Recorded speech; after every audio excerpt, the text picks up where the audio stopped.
Cora Ellsworth had $11 folded into the bottom of her purse, a grandson asleep in the cab of a truck that burned oil, and until the end of the month to find a roof the county would agree to call a home. She sat in the lot behind the county building with the engine off to save fuel, watching her own breath turn to fog on the windshield. November had come early to Harrow Bend that year, mean and gray, the kind of cold that gets into a vehicle the way water gets into a boat, slow and certain, finding every seam.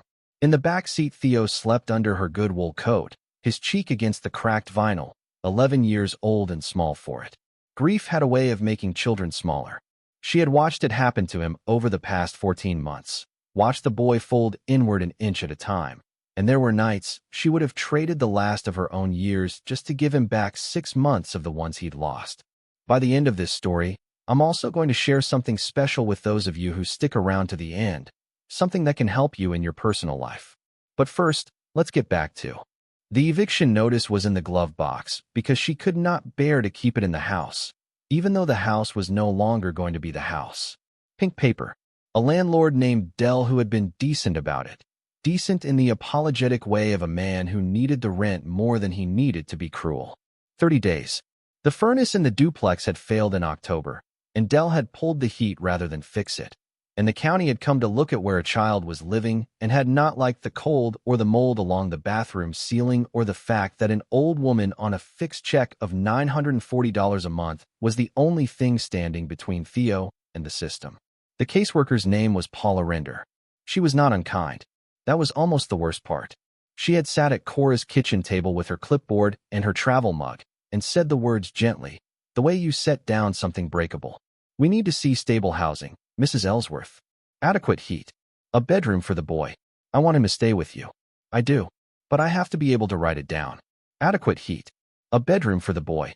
Cora had written those 4 words on the back of a feed store receipt and kept the receipt in her coat, like a prayer. She didn't have the religion left to say properly. The boy was not supposed to be hers to raise.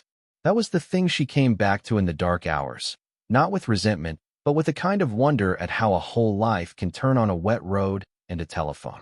Lainey had been her only child, born late and loved past all sense, a bright, difficult girl who'd grown into a bright, difficult woman and moved 2 hours south for work, and a man who didn't last. Theo was the one good thing the man left behind. Then 14 months ago, there had been a state trooper on Cora's porch at 2 in the morning with his hat in his hands, and a stretch of Route 11 slick with the first ice of the season. And after that, there was no Lainey in the world anymore. Only the shape of where she had been and a 7-hour drive to collect a 10-year-old who would not speak for 3 days. The boy's father was somewhere in Texas and had signed the papers without a fight, which was its own kind of wound for a child to carry, and which Cora did not let herself think about when Theo could see her face. So she had her daughter's son, and her daughter's furniture, and her daughter's debts, and whatever years her body had left in it. She had decided, on that long, silent drive home, that those years would go to him entire. There was no question in it. There had never been a question. Her husband had been a stonemason. Samuel Ellsworth, dead 3 winters now, gone in his sleep on an ordinary Thursday with no more fuss than he'd made about anything. 41 years they'd had, most of it spent fixing what other people had let fall down. Sam laid up chimneys and rebuilt foundations and repointed the brick on every old building in 3 counties, and Cora had worked beside him the whole way, mixing his mortar to the stiffness he liked, holding the line, learning to read a wall the way some women learn to read a recipe. She knew the smell of lime. She knew the sound a sound stone made under a hammer and the duller sound a rotten one made. She knew that a building tells you the truth about itself if you are patient and quiet and willing to put your hand flat against the cold of it and wait. What she did not know, sitting in that lot, was where on earth she and the boy were going to sleep come December. She had $43 3 weeks ago. Now she had 11. The difference had gone into Theo's inhaler and a tank of gas and a bag of groceries that had not included anything she wanted for herself. She had applied for the senior apartments by the river and been told the waiting list ran 2 years. She had called her sister in Tucson, swallowed every ounce of pride she owned, and listened to Carol explain in a careful, sorry voice that Gary's retirement just didn't stretch that far, that maybe Theo would be better off somewhere with real resources, somewhere that could give him things. Things. As if the boy needed things. as if what he'd lost could be made up in things. So she was doing what desperate people have always done, which is to look in the places no one else bothers to look, hoping the world has dropped something there and forgotten it. That was how she found the chapel. The notice was taped to the glass door of the county building, one sheet among a dozen, half hidden behind a flyer for a turkey raffle.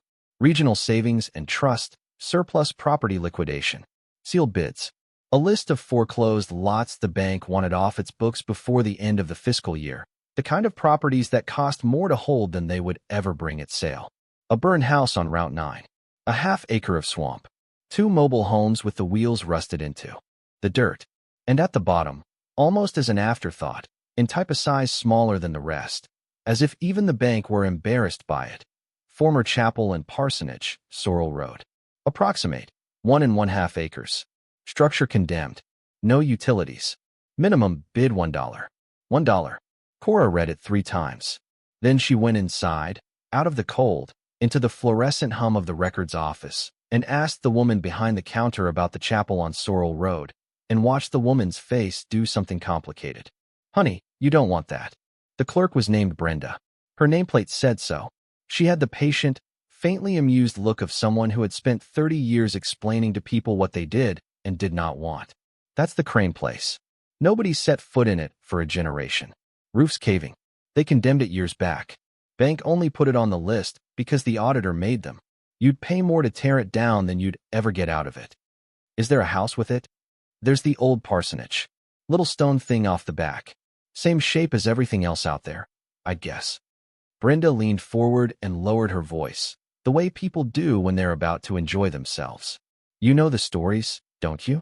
About Old Man Crane? Cora did not. Built it himself. Or paid to have it built. More like, back before the war, the second one. Strange old bird. No church ever used it that anybody remembers. He'd go out there alone. People said he had money he didn't trust the banks with. Said he kept it out there. Gold, and I don't know what all. Half the town went poking around after he died looking for it. Never found a thing. Just a cold stone building and a lot of disappointed treasure hunters. She laughed, not unkindly. Crane's Folly, the old-timers call it. The chapel that ate a fortune and gave back nothing. You'd be the first person to want it in 40 years. Cora looked at the listing in her hand. $1. 1½ acres. A stone building Sam would have loved, and a little stone parsonage with, the clerk said, the same bones. How do I bid? Brenda's eyebrows went up. You're not serious. I have $11, Cora said. It says minimum bid is 1. There was a silence then, and in it something passed between the 2 women that was older than amusement.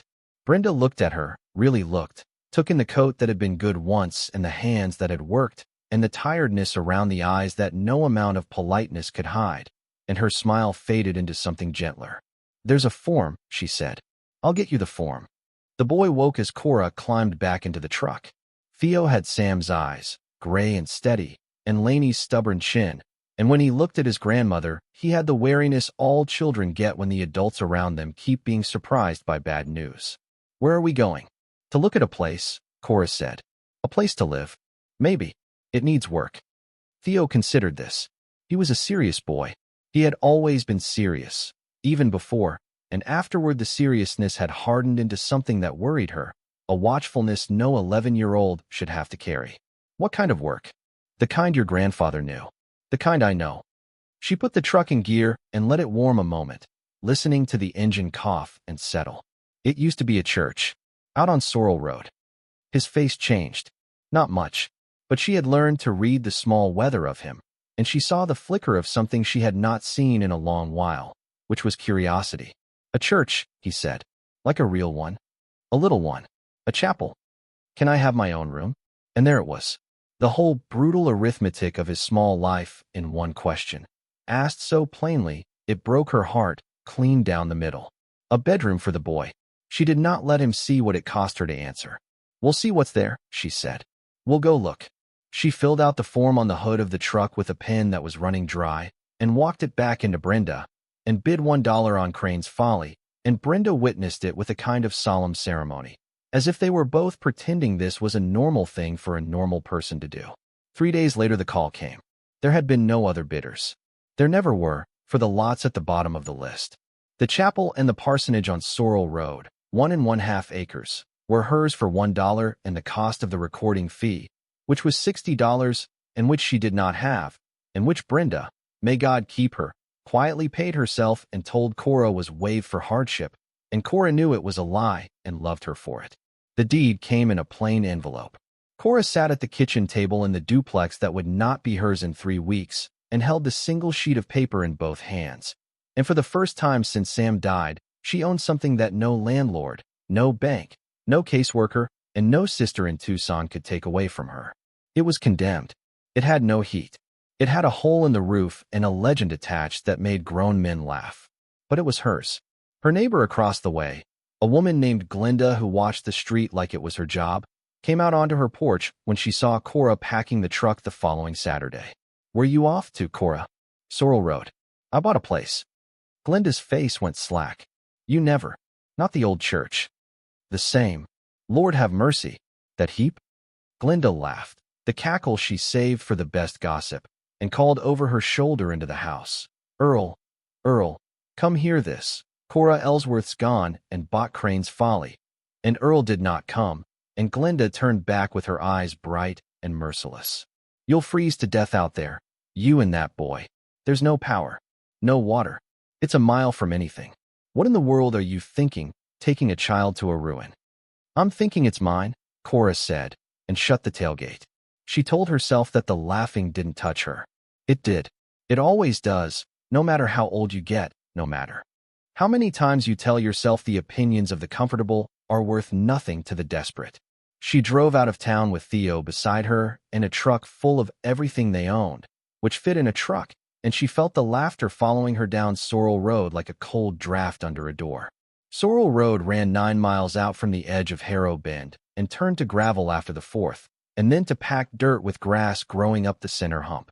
And then it simply stopped being a road at all and became a track through second-growth woods where the trees leaned in close, and the light came down green and thin even with the leaves long gone. The last quarter mile she drove in low gear, branches scraping the truck on both sides like fingers, and Theo had gone quiet beside her, and the only sounds were the engine and the gravel, and, once, the call of a crow somewhere off in the gray. Theo had stopped asking how much farther. He sat with his knees drawn up and his eyes on the close green dark sliding past the window, and Cora drove and thought about her $1 and the laughing behind her and the pink notice in the glove box. Somewhere in that last mile a strange quiet came over her that she would try, later, to explain to herself and never quite manage. It was not fear. It was nearer to the feeling of recognizing a face you can't place, the certainty that you have been somewhere before when you know full well you have not. The truck labored up the last rise. Then the trees opened, and there it was. The chapel sat in a clearing the woods had been trying to reclaim for 40 years and had not quite managed. It was built of fieldstone, gray and brown and rust-colored, the stones laid up by a hand that had known what it was doing, and Cora saw that even before she saw anything else, because it was the first thing Sam would have seen. Good work. Old work. The kind nobody paid for anymore. The walls stood square and true despite everything. Despite the roof that had failed on the north side and let in 4 decades of weather. Despite the windows that gaped empty where the glass had gone. Despite the door hanging off one hinge like a jaw come unhooked. A squat stone bell tower rose at the front, and the bell was gone from it, and a bird had built a nest in the empty arch where the bell had hung. Off behind it, joined by a low-covered walk, stood the parsonage. Smaller. The same stone, the same square bones. Its roof had held. Cora's I told her that in the first 3 seconds, the way her eye had been trained to tell her things, and her heart did something it had not done in a long time, which was lift. The roof is held, she thought. The roof is held, and stone doesn't burn, and stone doesn't rot. And a wall that stood square for 60 years will stand square for 60 more if you keep the water out of it. She had spent her life learning that buildings were honest. This one was telling her the truth, and the truth was, I am tired, but I am not finished. Sam would have walked the whole foundation before he said a word. He'd have run his thumb along the joints and clucked his tongue and told her, in the end, what she could already see, which was that whoever had laid these stones loved the doing of it. They had taken a stonecutter's care with work most men would have rushed, set every face plumb, squared every corner, as if the building were meant to outlast the reasons for it. You did not get work like this from a hired crew throwing up a country church. You got it from one man with more time and more money than sense, a man who wanted something built to stand long past himself. Crane, the clerk had said. Strange old bird. Built it himself or paid to? Cora stood in the cold clearing and looked at the patient work of a dead man's hands and felt the first small tug of a question she could not yet have put into words. Why? Why build a thing like this, out here, for a congregation no one remembered, and then go out to it alone, and then die, and leave the town a legend instead of an answer? It's like something out of a book, Theo said softly. He had his face to the window. The wariness was gone from it for once, replaced by the pure, undefended wonder children are born with and spend the rest of their lives losing. He looked at the chapel the way Cora had not seen him look at anything since the funeral. Can we go in? We can go in. We own it. The word own did something to him. She saw it land. He sat up straighter. They got out into a cold, so still it had a sound of its own. No wind moved the trees. No traffic. No voices. Nothing but the tick of the cooling engine, and somewhere far off the slow drip of water, finding its way down through the broken north roof, patient as a clock. The air smelled of wet stone and old leaves, and, underneath that, something colder and mineral that Cora couldn't name and didn't try to. That was when the dog came out of the tree line. He came without hurry, an old gray shepherd-looking thing with a white muzzle and one ear that didn't stand all the way up, and he walked straight to Theo, as if he had been waiting and Theo were merely late. He sat down in front of the boy and looked up at him with eyes that were too steady, too knowing, and Theo went down on his knees in the cold dirt and put both arms around the dog's neck, and the dog led him, tail moving slow and gentle in the dead grass. Where'd you come from? Theo whispered into the fur. Cora looked around the empty clearing. No house for miles. No collar on the dog, no tags, but he wasn't thin and he wasn't wild. Somebody had fed him, sometime. Somebody had loved him enough that he still expected it. He's probably somebody's, she said, without much conviction. He doesn't have a tag. Theo had already decided. She could hear it. Can we keep him? Grandma, can we? We can hardly keep ourselves, baby. But the dog had laid his chin on the boy's shoulder, and Theo had closed his eyes, and Cora found she did not have it. In her to say no twice in 1 minute to a child who had been told no by the entire world for over a year.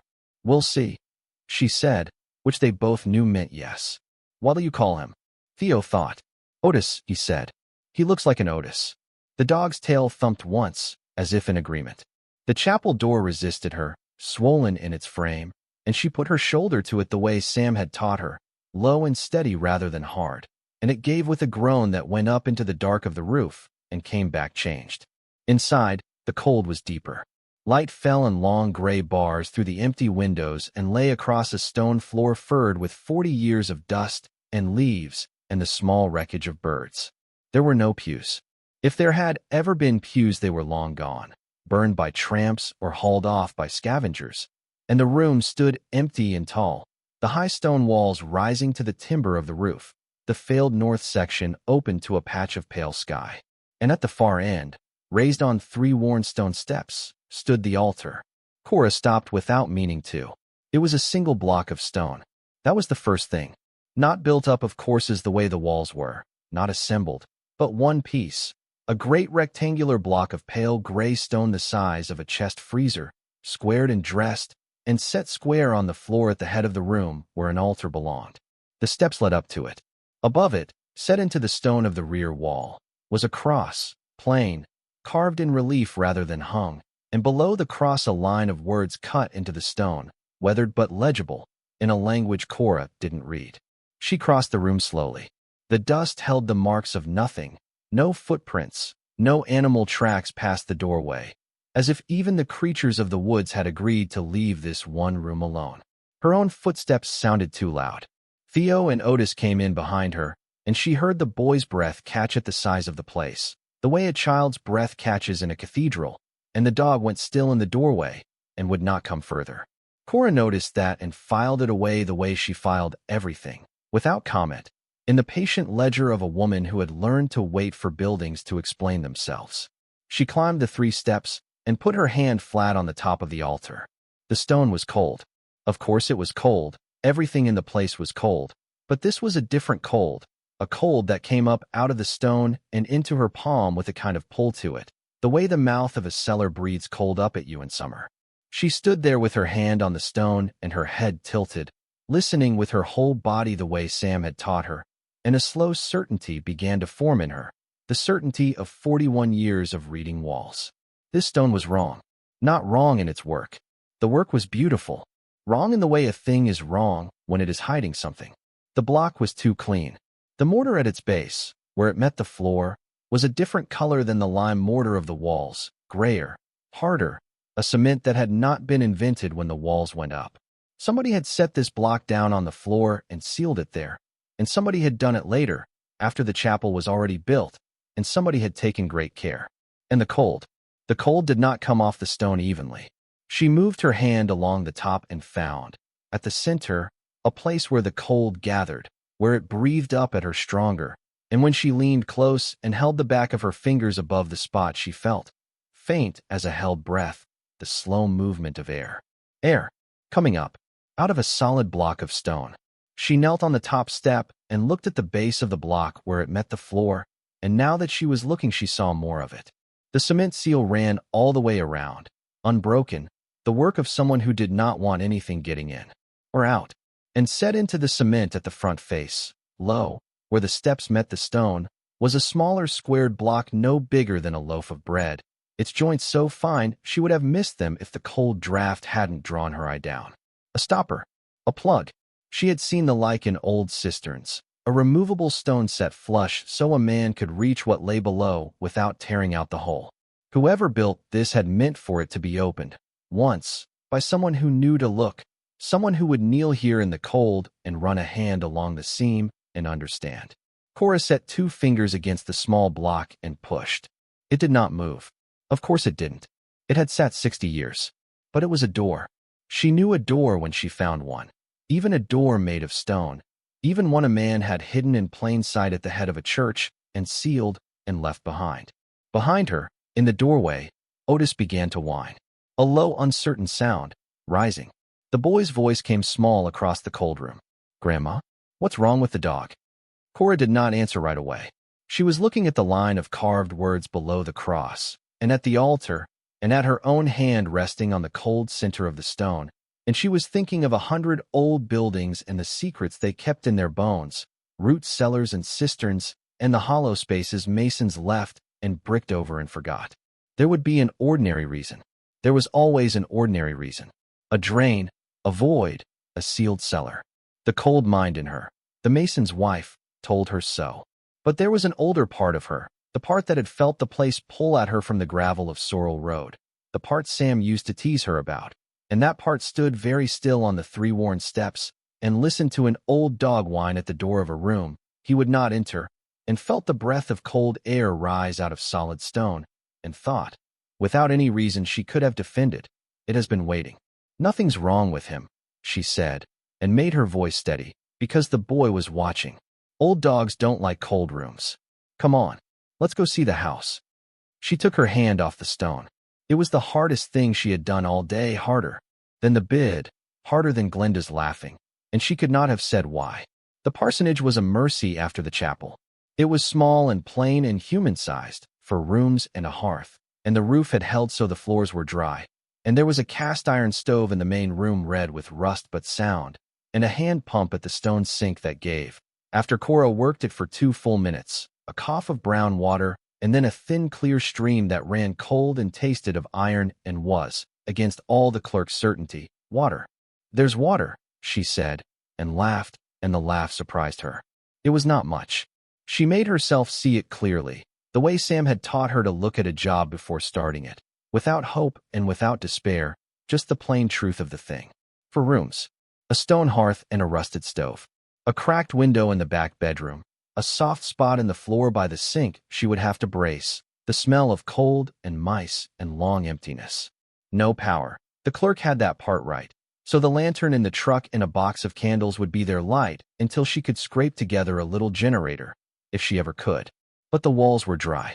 The chimney, if the flue was sound, would draw. With deadfall off their own acre and a stove that held, the 2 of them would be warm. warm and dry in theirs.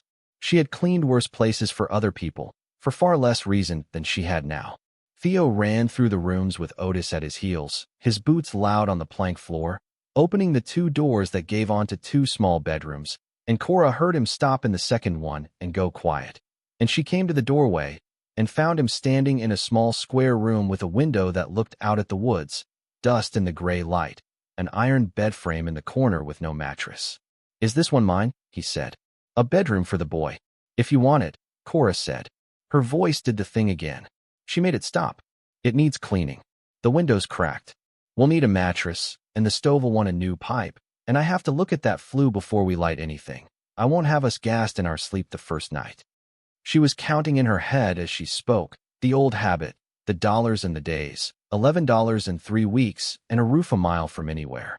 "But yes, this one's yours." Theo looked at the small, dusty room as if she had handed him the world. Then he did something he had not done since the funeral. He crossed the floor and put his arms around her waist and held on, hard, his face against her coat, and Otis sat down beside them and leaned his weight against both their legs, and the 3 of them stood there in the cold little room while the light went gray to grayer outside the cracked window. "I miss Mom," Theo said into her coat. He did not say it often. When he did, it was always like this, sudden, sideways, when something good was happening, as if the good thing made room for the missing. "I know, baby." Cora put her hand on the back of his head, on the hair that needed cutting. "I know you do. So do I." They were still standing like that when they heard the car. Cora knew engines. Sam had taught her that too, by accident, 40 years of trucks and tractors and the rough machines of working men, and this was not a working machine. This was a smooth, expensive, deep-throated purr coming up the impossible track of Sorrel Road, a sound that did not belong out here, and she went to the parsonage window and looked out and saw a black SUV nosing into the clearing, mud-spattered and new, its tires finding the ruts with the confidence of a vehicle that had never once been told it couldn't go somewhere. "Stay here with Otis," she said. She went out the front of the chapel and stood on the broken step in the cold, a small old woman in a coat that had been good once, and watched the man get out of the SUV. He was somewhere past 60, silver-haired, well-fed, dressed in the careful country clothes that wealthy men wear to look like they belong in places they own and have never worked. A wax jacket, good boots that had never seen a real boot's worth of mud until today.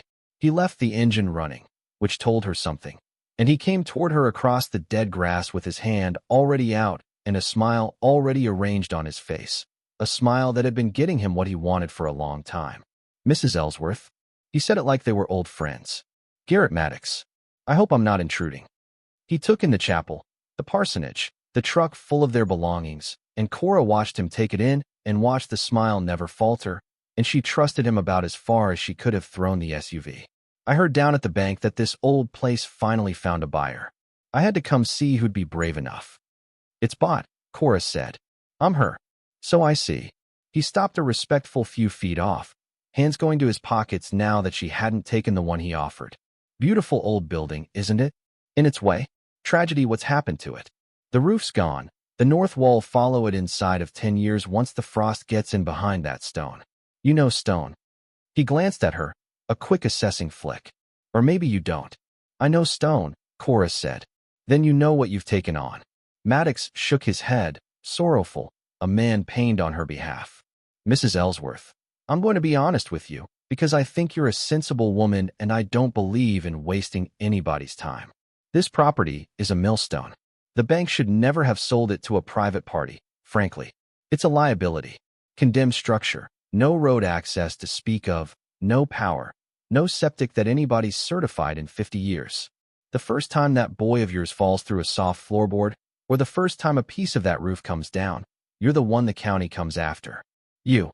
And I understand you've already got the county's attention." The smile turned kind, which was worse. "I'd hate to see them use this place against you." The threat was so gently made she almost missed it. Almost. But Cora had raised a daughter and was now raising a daughter's son, and she had buried a husband and outlived most of the people who'd ever wished her well, and she had a very fine ear, by now, for the particular music of a man telling you he could hurt you while pretending to do you a favor.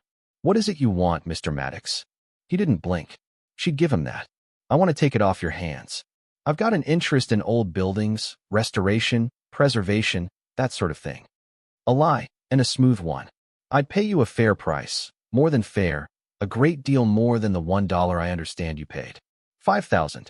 Cash. This week. He let that sit. $5,000, Mrs. Ellsworth. You could get a real apartment for that.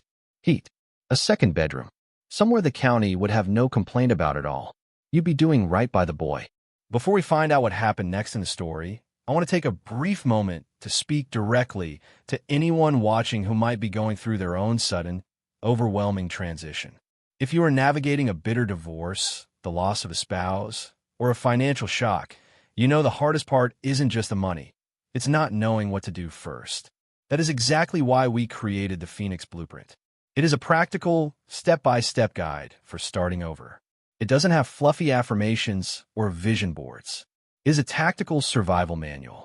It gives you the exact checklist for the first 48 hours, including the one rule you must follow. Do not make any decision you cannot reverse. It includes the Found Money worksheet, showing you exactly how to check state databases because 1 in 7 Americans actually has unclaimed money waiting for them right now. It even gives you word-for-word boundary scripts to use when family members pressure you for money or try to make decisions for you. You can get the entire guide right now for just $17. If you're watching on your TV, just pull out your phone, open your camera, and scan the QR code on the screen right now. If you're on a computer or phone, click the top link in the description. You don't have to figure this out alone. Now, let's get back to the story. You'd be doing right by the boy. She felt the words go in like a splinter, precisely aimed, because they were the truest thing about her situation, and he knew it. $5,000. It was a fortune. It was heat in a clean apartment, and Paula Rinder writing something kind on her clipboard, and the end of the laughing, and a roof in town with no hole in it. For one wild second, the sense of it nearly took her off her feet. And then she thought of the cold breathing up out of solid stone, and the dog who would not cross the threshold, and the way Maddox's expensive engine was still running behind him because some part of him did not believe he'd be here long, because some part of him already saw himself driving away with the deed in his pocket. She thought, he came awful fast. The ink isn't even dry on my dollar. And here's a rich man come 9 miles out a road that isn't a road to offer me $5,000 for a ruin he says is worthless. Nobody pays $5,000 for nothing. No, Cora said. The smile held, but something moved behind it. No, I bought it to live in. The boy and I. It's the only thing I own in this world, and I'm not selling it the same week I got it to the first man who drives out here in a clean truck and tells me how sorry he is for me. She heard her own voice and was almost surprised by the steel in it, a steel she'd thought she'd lost somewhere in the last hard year. Thank you for the offer. It's getting dark, and I've got a stove to look at before I can light it. I'd appreciate it if you'd let me get to work. For a long moment, Maddox didn't move. The smile was gone now, packed away, and what was underneath it was patient and cold and entirely unsurprised, the face of a man who had heard the word no before and had always, in the end, found a way around it. You think about it, he said. Take a few days. The offer might even go up. He turned for the SUV, and then turned back, almost as an afterthought, his eyes going past her to the chapel, to the dark doorway and the room beyond it she could not see into from here.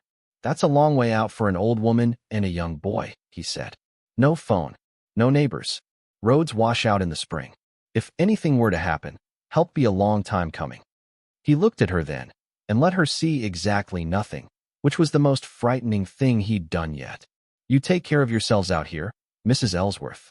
He got into the SUV and backed it down the track with the same arrogant ease, and the deep purr of it faded into the trees.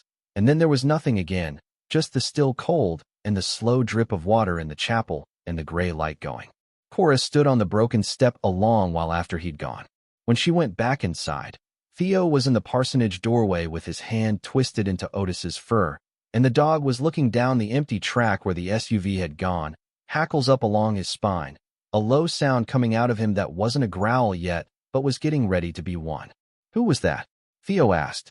A man who wants what we have, Cora said. Are we going to give it to him? No, baby. We're not. She was getting the stove apart by lantern light an hour later, the old flue pipe gritty and red in her hands. Theo holding the light, and Otis asleep against the cold iron of the dead stove, when she found the first of it. Not in the chapel. In the parsonage. She had her arm up inside the stovepipe thimble in the wall, feeling for the blockage she was sure was there, a bird's nest or a fallen brick, and her fingers closed instead on something flat and hard and rectangular, wedged up in the dark of the flue where no falling brick would ever land, where something had been put on purpose, by hand, reaching up the way she was reaching now. She drew it out slow. It was a tin.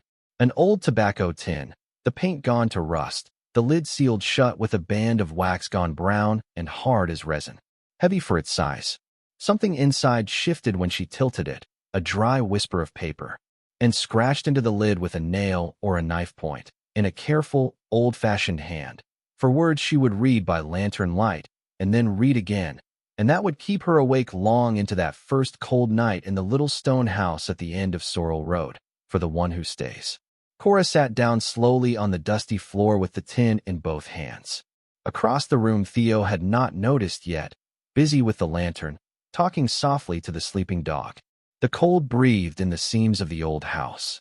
A mile away through the dark woods the chapel stood square and patient over its single block of stone, holding whatever it had held for 60 years.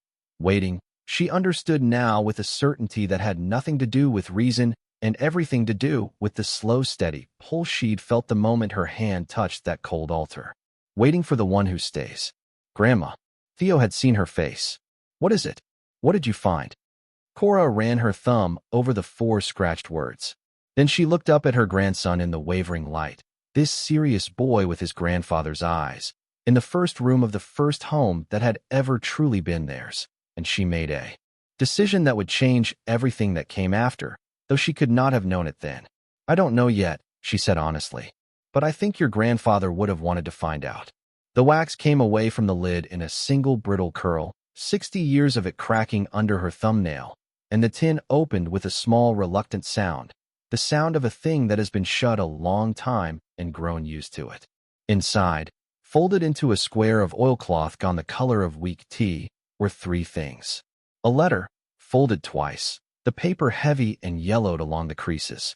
A small brass key, no longer than her thumb, dark with handling, the kind made for a cabinet or a strongbox and not for any door. And a photograph, stiff and silvered with age, a young man and a young woman standing close together in their good clothes in front of a building Cora did not recognize, the woman's hand tucked into the crook of the man's arm, both of them squinting a little into a sun that had set for the last time longer ago than Cora had been alive. She turned the photograph over. On the back, in pencil gone soft, someone had written, E. and Margaret, the day we had nothing and everything. Theo had come to her side, and the lantern made a small, warm island of the 2 of them in the cold room. Otis a gray shape against the dead stove. Who are they? I think, Cora said slowly. I think he's the man who built this place. She unfolded the letter. The hand was old-fashioned and strong, the letters pressed deep into the paper by a man who meant them. To whoever you are, if you have found this, then you have done the one thing none of them would do, which is to come and stay.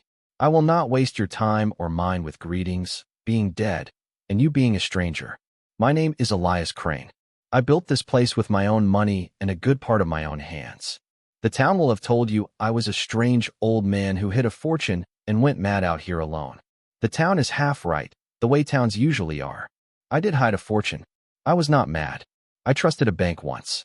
I trusted it with everything I had built in 30 years of work, and in the winter the whole country went broke. I stood on the steps of that bank with a crowd of other ruined men and watched the doors stay shut. I learned that day what my money was worth to the men who kept it, which was nothing, which was less than nothing, which was a locked door and a printed notice and not so much as a dime returned. I had a wife then. Her name was Margaret. I will not write here about what came after, except to say that the cold got her. The second winter, the winter we had no coal because we had no money because the money was behind a locked door, and that I have never since been able to abide a cold room or a banker's smile. I rebuilt. It took me the rest of my life, and I did it without partners and without banks. What I rebuilt I kept where no shut door could ever keep it from me, in stone, on my own ground, under the only roof I ever came to trust. I had no children that lived. I have no one left to leave it to. So I leave it to the one who comes not to dig and run, but to stay. The stone remembers. Look where the cold gathers. He who stays will find the way down, and what he finds there is his, freely, with my blessing and one warning. There are men in this town whose fathers knew what I had and have wanted it their whole lives. They will know you have it before you know it yourself. Trust the dog. Trust the patient. Trust no man who comes up that road in a hurry. Elias Crane. Cora read it twice. Then she sat a while with the page in her lap and the cold breathing in the seams of the old house, and her grandson watching her face. And she thought about the altar at the far end of the chapel a mile of dark walk away, and the place at the center of it where the cold gathered and rose up at her out of solid stone. Look where the cold gathers. She had already found it. Before she had ever read his letter, before she had known his name, she had climbed those 3 worn steps and put her hand flat on the cold and felt the pull of it, the way you feel a draft from a door left open somewhere in a dark house. Grandma. Theo's voice was careful. Is it about the treasure? The one the lady at the county said? Cora looked at him. She had spent 14 months learning not to make him promises the world might break, and she was not going to start over a dead man's riddle and a strange cold stone. It's about a man who didn't have anybody, she said, and who left what was his to whoever was willing to stay and take care of his church. That's us now, whatever else it turns out to be. She folded the letter along its old creases and put it in her coat with the receipt and the deed, the small growing bundle of the only papers that had ever mattered. Tomorrow we make this house warm. Then we'll see about the rest. She did not sleep much that first night.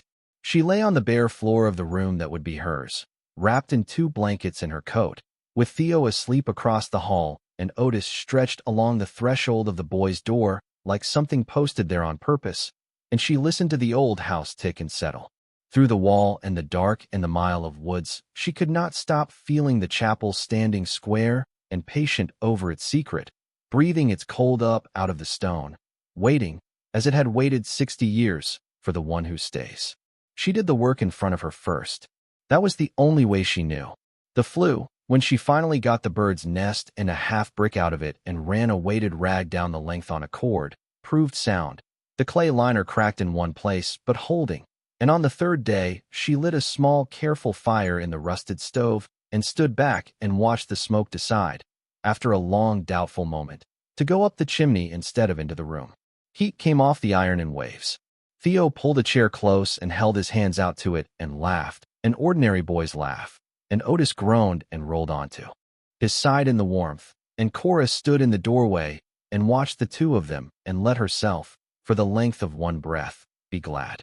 There were small mercies in those first days, and she taught herself to count them, because a woman who counts only what she lacks does not last long. Theo took to naming the deadfall they gathered, the good logs and the punky ones, the way he had named everything before grief took the naming out of him. Otis learned the bounds of the clearing and walked them like a creature with a job. In the evenings the 3 of them sat close to the stove, and Cora told the boy about his grandfather, the buildings Sam had saved, the chimneys he had raised straight where other men left them leaning. Theo listened with his chin on his knees and asked real questions, and once he laughed at a story about Sam dropping a hod of brick on the mayor's prize rosebush, laughed until he had to wipe his eyes, and Cora had to turn to the stove so the boy would not see her own. It was the first time she had heard him laugh like that since the trooper came to the door. She would have pulled that chapel down stone by stone with her bare hands to keep it. She braced the soft place in the floor with a length of barn beam she found in the lean-to. She covered the cracked window in Theo's room with a sheet of plastic she'd brought and a frame of lath, and it was not pretty, but it kept the wind out. She scrubbed 40 years of mouse and damp out of the 4 rooms on her knees with rags and the iron-tasting water from the pump, and she made the boy a bed of folded blankets on the iron frame until she could find a mattress, and she fed them both out of the cooler and the dwindling box of groceries, stretching it the way she had learned to stretch everything. And at night, she read Elias Crane's letter again by lantern light until she knew it by heart. She did not go near the altar. Not yet. She told herself she was waiting until the house was right, until the boy was settled, until she had the strength. The truth was nearer to what she felt every time she crossed the cold floor of the chapel to fetch a tool from where she'd stacked them by the door. The altar pulled at her. The cold breathed. And some old country part of her, the part Sam used to tease her for, did not want to open a dead man's stone alone in the dark before she understood what manner of man he had been. On the 5th day, Amos Greer came up Sorrel Road. She heard the truck before she saw it, an old gasoline engine laboring up the track in a low gear, and her heart went cold because she thought it was Maddox come back. But this was not Maddox's smooth purr. This was a rattling, honest, hard-used machine, and the truck that nosed into the clearing was a faded green pickup with one fender a different color than the rest, and a dog crate roped in the bed, and the man who climbed down out of it was old, truly old, older than Cora by a good 10 years, thin and bent and slow, with a face like a dropped apple and eyes the pale blue that some old men's eyes go, like the color is leaching out of them into the sky. He stood by his truck a while and looked at the chimney, at the thin line of smoke rising out of the parsonage stack into the gray air, and something moved across his face that she could not read from the porch. "There's smoke," he said when she came out. His voice was a rusty hinge. "First smoke off that chimney in 40 years. I seen it from my place." He pointed off vaguely through the woods. "Drove all the way round by the fire road to see was I dreaming it." He looked at her, at the small old woman in the good coat, and then past her at the chapel, the gaping windows, the failed roof. "You'd be the one bought the Crane place." Cora Ellsworth. Amos Greer. He did not offer his hand, but it was not Maddox's calculation in him. He simply seemed too tired to lift it. "I knew him. Crane. I'm likely the last living soul that did." He worked his jaw. "You got coffee in there?" She did. Instant, made on the stove, black because she had no milk, and the old man sat at the table Sam's hands had never touched and wrapped both his around the cup, as if it could warm something deeper than his fingers, and Otis, who had not let Maddox within 20 feet of the porch without a sound rising in his chest, came and lay down across Amos Greer's boots and sighed. Amos looked down at the dog a long moment. "Crane always had a dog out here," he said. "Gray one, mostly. Don't know where they came from. Don't know where they went." He did not say anything else about it, and Cora did not ask, and the cold prickle that went up her arms she put away with all the other things she was not ready to understand. "You worked for him," she said. "I was a boy, 16, 17, in them last years of his. My daddy hired me out to him to do the heavy work, haul wood, dig the garden, mend the fence, the things an old man can't do for himself no more." Amos drank. He was hard. Folks said he was hard. But he paid fair, and he paid in coin, never paper, and he fed me at his own table, and he never once raised his hand or his voice to me, which is more than my own daddy could say. People in town called him crazy and the miser and worse, on account of the bank business, on account of his wife, on account of he kept to himself and wouldn't deal with no bank nor lawyer nor any man he hadn't taken the measure of. But he wasn't crazy. He was the saddest man I ever knew and the smartest. And there's a difference between sad and crazy that this town never could see. "The bank business," Cora said. "Lost everything in the crash. Everything. Big crash, the one your grandmother'd have told you about." Amos's pale eyes went somewhere far off. "Had a lumber concern, a good one. 3 mills and timber rights up and down this whole valley. Built it from nothing. Put it all in the Harrow Bend Bank because that's what a man did. Bank failed. Doors shut one Monday morning and never opened. And every dime Elias Crane had in this world was on the wrong side of them doors, and the men that ran that bank, well, they didn't suffer. The men that run banks never do. They moved their own money out the back door the Friday before, the way they always know to, and they let the doors shut on Monday on the likes of Elias Crane." He set the cup down. "His wife died that winter. Took sick in a cold house and died. And he always said, plain as I'm saying it to you, that the bank killed her. I believe he was right." The fire ticked in the stove. Theo had come to the doorway of his room and stood listening, Otis's tail thumping once when the boy appeared. "He rebuilt, though," Cora said. "He had money again. By the end." "He did." Amos looked at her, and now there was something sharp under the tiredness, something measuring. "Took him 30 years, and he done it without a partner, and without a bank, and without trusting a living soul, and nobody rightly knows how, because he never spoke of his business to anyone. Bought up timberland cheap when it was worthless and sold it dear when it wasn't. Loaned money private, at his own terms, to men who couldn't get it nowhere else, and collected every cent dealt in gold when it was against the law to, some said, and in coins, the old ones, the rare ones, traded with men that came out from the city in cars with curtains on the windows. By the end of his life, Elias Crane was a rich man again. Richer than ever, some said. But he never put a dime of it in a bank. Not one dime. Not ever again as long as he lived. Then where did it go? Cora asked, though she felt the answer rising in the cold room like the draft off the altar. When he died. Amos Greer was quiet a long time. He looked at the chapel through the window, the gray stone bulk of it, the empty bell tower with its bird's nest, and his old face worked. That, he said, is the question this whole town has been asking for 60 years. And it's the question, ma'am, that you want to be real careful who you ask it in front of. Then he told her the rest. In the last years of his life, Amos said, Crane spent his time out at the chapel.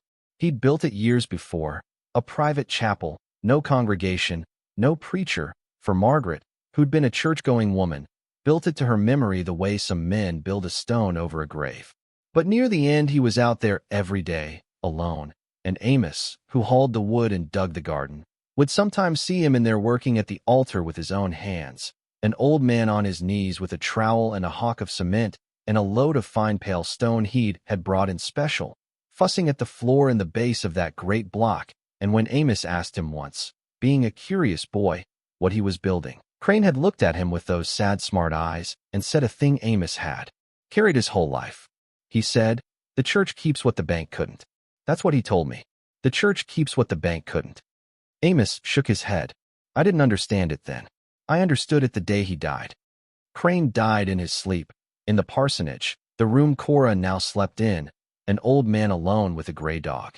And before he was even in the ground, the men came. Foremost among them, Amos said, a man named Cyrus Maddox. Cyrus Maddox kept Crane's books for him, the little business Crane would let anyone see. Crane didn't trust him, didn't trust nobody, but a man's got to have somebody file his papers, and Cyrus did that much. And Cyrus Maddox knew, the way a bookkeeper knows, that the money coming in was a sight more than the money he was let to see going anywhere.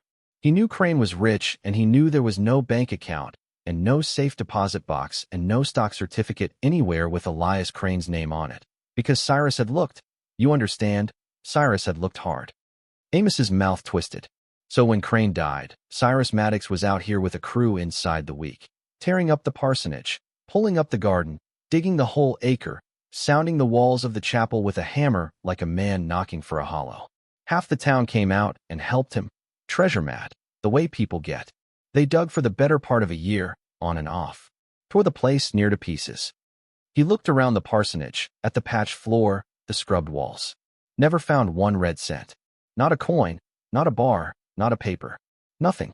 And after a while folks gave it up and decided the old miser must have buried it in the woods, or thrown it in the river out of spite, or that it never existed at all, that he died poor and proud, and the money was a story. The legend went sour, like legends do. Crane's Folly, they call it now. The chapel that ate a fortune and give back nothing. But you don't believe that, Cora said. That it never existed. No, ma'am. Amos Greer looked at her steady. I seen the men come out from the city with their curtained cars. I seen the coin going across his table, gold coin, fistfuls of it, when I was a boy. I hauled the crates myself, some years, off the train, heavy crates roped and waxed that I weren't allowed to open, and that he carried into that chapel himself one at a time when he thought I'd gone home. It was real. It was real, and it's somewhere, and it never left this ground. Because Elias Crane never left this ground, never trusted a soul to carry it off for him. He leaned forward, and his voice dropped, and the rusty hinge of it went almost gentle. And the church keeps what the bank couldn't. He told me to my face. They tore up the garden, and the floor, and the walls.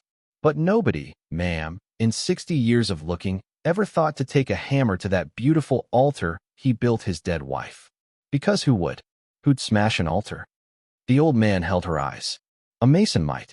A mason who knew how to look at stone and tell what's hiding. I hear tell your husband was a mason. Cora went very still.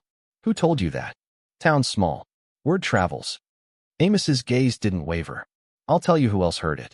Cyrus Maddox is 60 years dead, but his son's gone now too, and his grandson is very much alive, and his grandson is the richest, hungriest man in this county, and he has spent his whole life believing what his granddaddy believed, which is that there's a fortune under this ground that ought by rights to be a Maddox's.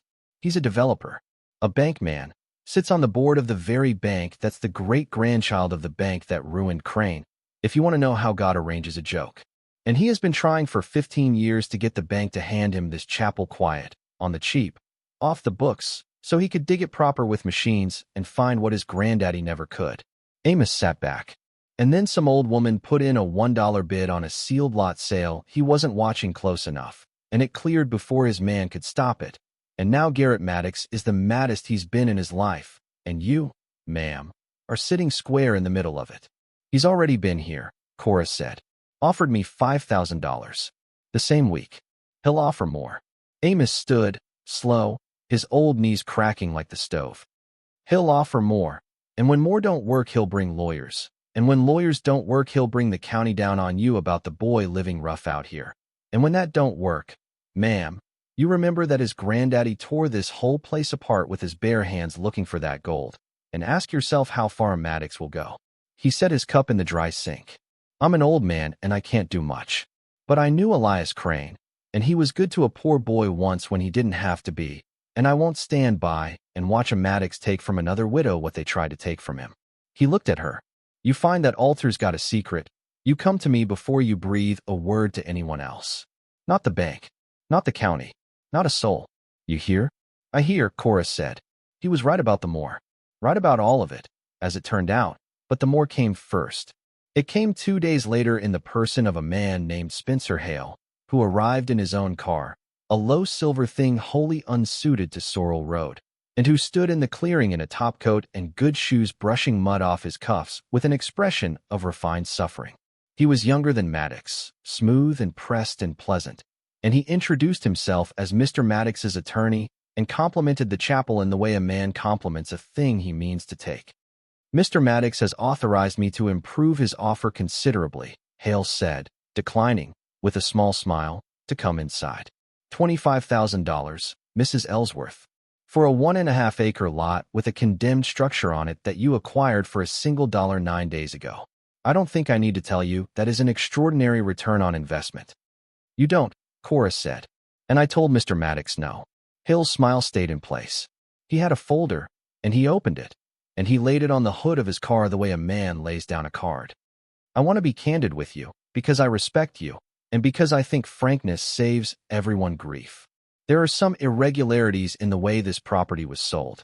The bank's surplus liquidation process was not, let us say, designed for unique historical parcels. It's entirely possible a court would find the sale to a private party improper and order it unwound. Mr. Maddox sits on that bank's board. He could initiate such a review tomorrow. He let that breathe. If he did, you would spend money you do not have, on lawyers you cannot afford, to defend a title that might not hold, while the county continues to take an interest in the conditions under which your grandson is living. Or, he tapped the folder. You could accept $25,000 today, walk away clean, and put that boy somewhere warm with a furnace in a second bedroom and no questions from anybody. I have the papers right here. It would take 10 minutes. The boy in the warm room. They always found the one true thing and pressed it like a thumb on a bruise. Cora stood on the broken step and felt the old fear rise. The fear of the locked door, the fear that the men who keep the money and the law and the clipboards will always, in the end, find a way to take what little a poor woman manages to hold. And then she thought of Elias Crane on the steps of a bank watching the doors stay shut, and of Margaret dead in a cold room the men in the warm offices had killed, and of a hammer and an altar and the church that keeps what the bank couldn't. Mr. Hale, she said, you can tell Mr. Maddox that I have read more law in 9 days than he thinks an old woman can read, and that a sale's a sale, and that if his bank wants to take a $1 widow to court over a condemned ruin, the newspaper in this county will find that a very interesting story, and I will make sure they do. She had no idea if the law was on her side. She said it anyway, the way she'd faced Glenda's laughing, with her chin up. And you can tell him to stop sending men out a road they don't belong on. Good afternoon. Hale's smile finally went. What was under it was not Maddox's patient cold. It was something closer to embarrassment, the discomfort of a polished man finding his polish hadn't worked, and he gathered his folder and got into his low silver car and reversed it, scraping, down the track, and Cora stood and watched him go and only let her hands shake once he was out of sight. Paula Render came the next morning. That one nearly broke her, because that one she had not seen coming, or had not let herself see. The caseworker's sensible sedan in the clearing, Paula in her good boots with her clipboard and her careful kind face, and the words, gentle as ever and twice as frightening. We received a report, Mrs. Ellsworth. A concern about the living situation. A child, no power, no certified heat, a condemned building. I have to document it. I want you to understand I'm on your side here, but I have to write down what I see. Cora showed her everything. The stove, drawing clean, the heat coming off it in the small warm rooms. The water at the pump. Theo's bed, the plastic over the window, the bedroom that was his, scrubbed and dry. The food in the cooler. The boy himself, who came and stood close to his grandmother and answered Paula's questions in his serious way, who said yes he liked it here, yes he had his own room, yes he was warm at night, who told her about Otis with the first real animation Paula had ever seen in him, and Cora watched the caseworker watch the boy and saw something soften in her face. You've done a great deal in 9 days, Paula said quietly at the door. I can see that. The stove is good, the room is good. Then the but, the gentle, terrible but. But it's a condemned structure, Mrs. Ellsworth, with no permits, no certified heat source, no inspection. I can't make that go away by wanting to. I need you to get the heat certified and the condemnation lifted, or to find other suitable housing, and I need it inside of 60 days, or I will have no choice but to recommend a change in placement for Theo. She did not enjoy saying it. Cora could see she did not enjoy it. That did not make it less of a knife. I'm sorry. I truly am. 60 days. When the sedan was gone, Cora stood in the clearing in the cold for a long time. 60 days. A condemnation lifted and a heat source certified, both of which took money, both of which took an inspector's signature, neither of which a woman with $11 and a fixed check of $940 a month was going to get inside of 60 days or 60 months, not on her own. The math she had carried her whole life closed around her like a cold hand. She was going to lose the boy. The men in the warm offices and the kind woman with the clipboard were, between them, with the best and the worst of intentions, going to take the last thing she had. Unless, she looked at the chapel.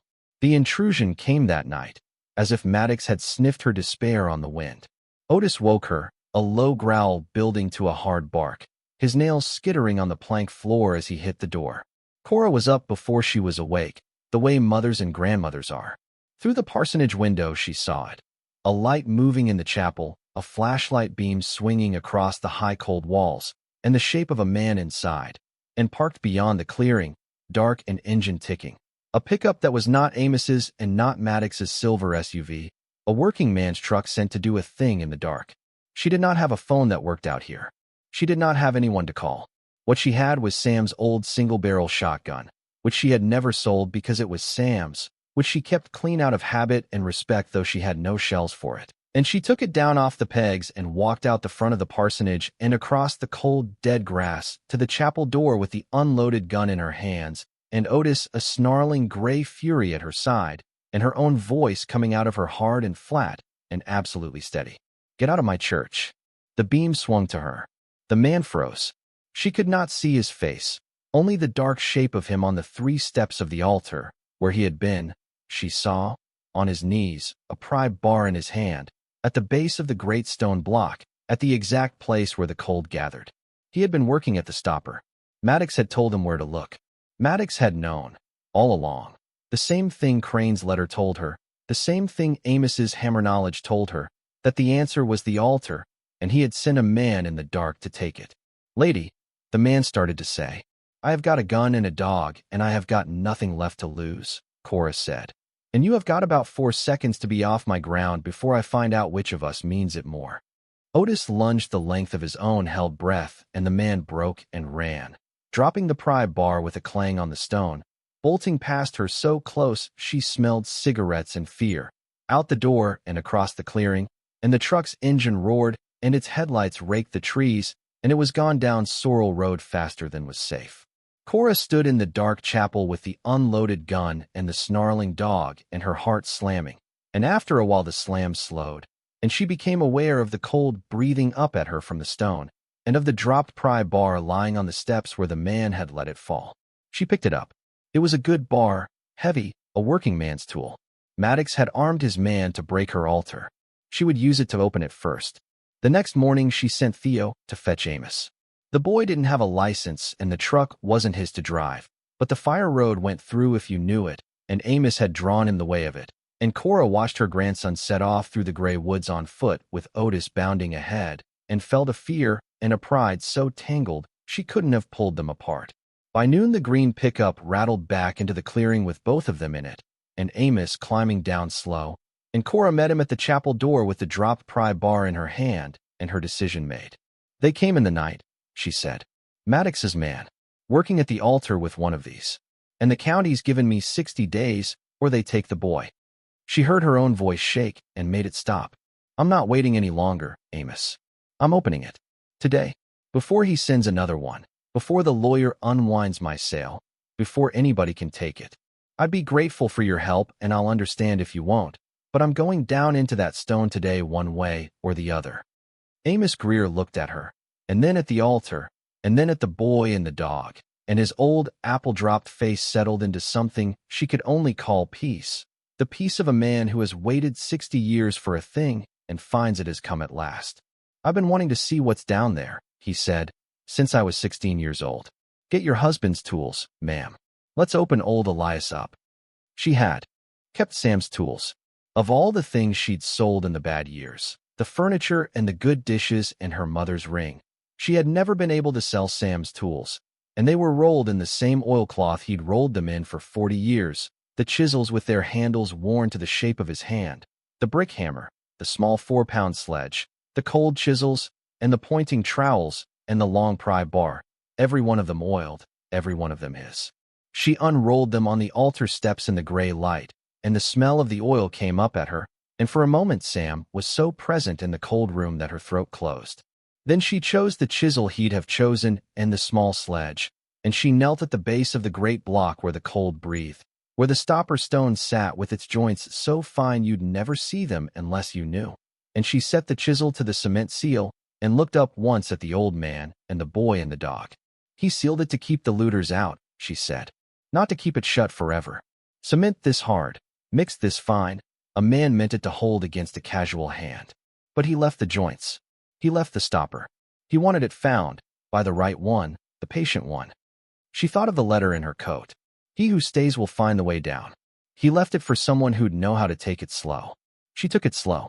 It was the work of hours, not minutes. The cement was hard as the day was long, harder than the lime mortar of the walls, and she did it Sam's way, scoring the seal first with the point of the chisel all the way around the stopper, then working the score deeper a little at a time, never striking hard enough to crack the dressed stone, only enough to bite the cement and break it back course by course. Amos held the light. Theo handed her the tools and brushed the dust away, and, after the first hour, when his small hands itched to help, she let him score the lower seal under her eye, and the boy worked beside her on his knees the way she had worked beside Sam, the way Amos had worked beside Crane, 3 generations of poor hands at a rich man's stone, and the dog lay in the doorway and watched, and the cold breathed up at all of them, and the chapel held its breath. The light failed outside, and they lit a second lantern and kept on. Her shoulders burned. Her old knees screamed on the stone. She did not stop. Course by course the cement gave up the stopper, a squared block the size of a loaf of bread, and as the last of the seal broke away the cold came stronger, a steady exhale now, the breath of a deep place, and she set the pry bar, Maddox's pry bar, the very one his man had dropped, into the joint at the top of the freed stopper and looked up at Amos. Together, she said.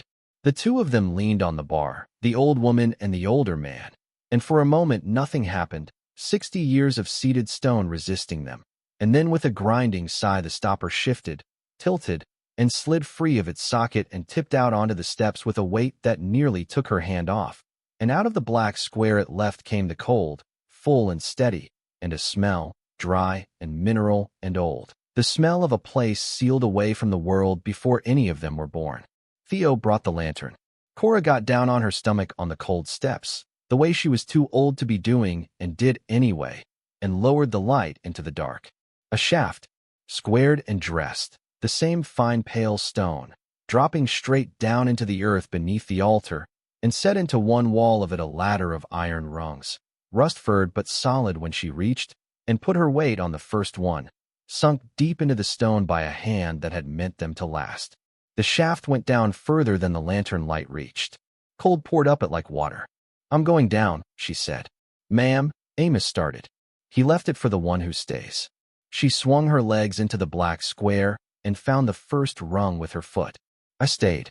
She went down into the dark with the lantern hung on her arm, rung by rung, the iron cold and certain under her hands, the square of lamplight from above shrinking to a pale window over her head, the cold rising around her, the dry old smell filling her chest. 10 rungs. 12. Her foot found stone floor. She was standing at the bottom of Elias Crane's secret, in a chamber carved out of the bedrock under his dead wife's altar, and she lifted the lantern and turned, and the light fell on what was there. For a long moment Cora Ellsworth could not make her mind say the word for what she was looking at. Her eyes told her, and her eyes would not be believed. The chamber was not large, a dry stone room the size of the parsonage kitchen, the walls smooth where his tools had dressed them, and it was full. Shapes under waxed canvas, stacked along the walls. Wooden crates, roped and sealed, the same crates a boy named Amos had hauled off a train 60 years before and watched an old man carry into a church one at a time. A squat iron strongbox in the corner with a small brass keyhole. And at the center, on a low stone shelf Crane had cut for it, where the lantern light caught it and gave it back doubled, the dull and unmistakable gleam of gold, bar upon bar of it, stacked like the most ordinary bricks in the world, more of it than Cora had words for, more of it than she had ever imagined existing in one place in her life. Above her, faint and far, she heard Theo's voice come down the cold shaft, frightened and small. "Grandma? Grandma, what's down there?" Cora opened her mouth. No sound came out. She stood in the gold light of a dead man's faith with her late husband's tools in her hands and the breath of 60 years rising around her, and she could not, for the life of her, find the word.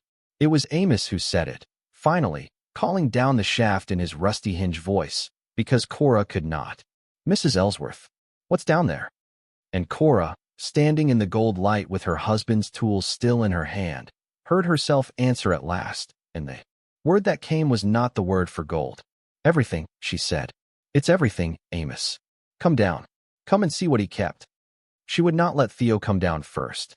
She made him wait at the top with Otis while she helped Amos onto the rungs, the old man going slow and game, his breath loud in the shaft, and when his boots touched the stone floor of the chamber, he turned and saw, and a sound came out of him that was half a laugh and half a sob, the sound of a boy of 16 who had hauled waxed crates off a train for an old man 60 years ago and been told to go home before he could see where they went.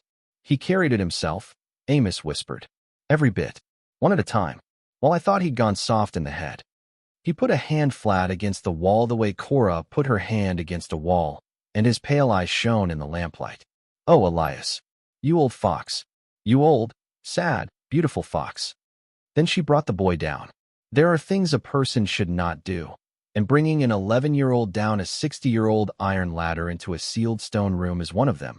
But Cora knew already that this was Theo's story as much as hers, that he had earned the seeing the way he had earned everything in his short, hard life.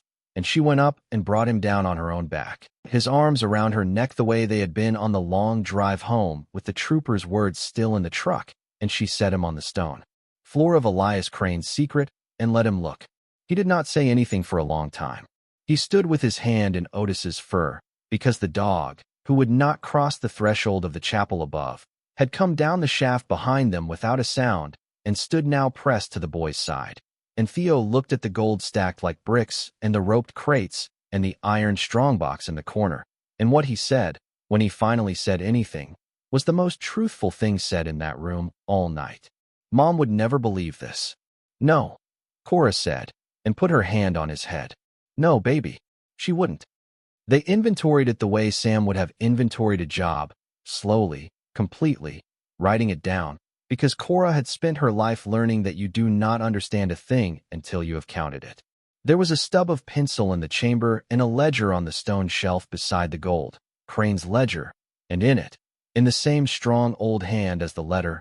Every bar was numbered and weighed and dated, every crate logged, every coin and bond entered in a column of figures that ran down page after page in the patient bookkeeping of a man who had been ruined once by other men's accounts and would never again be ignorant of his own.